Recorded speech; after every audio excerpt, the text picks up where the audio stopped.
How to reset your MetaTrader 5 into default factory settings. So as you can see, if you've opened up your MetaTrader 5 and you have your account open and you just want to go and reset everything, so make sure you're sure about doing this because you are about to delete something, and which is your current settings. So once you're here, just go ahead and press on the file button over here and go to open data folder. Press on this thing, and this should pop out the files. And over here, just go ahead and press on terminal. And once you're in terminal, just go ahead and have this file ready. Don't get rid of this. Go back to your MetaTrader 5 and close the app.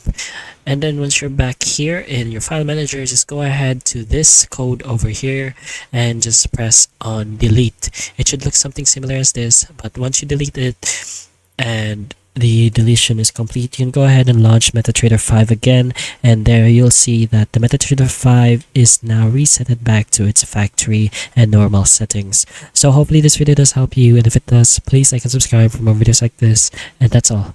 Thank you.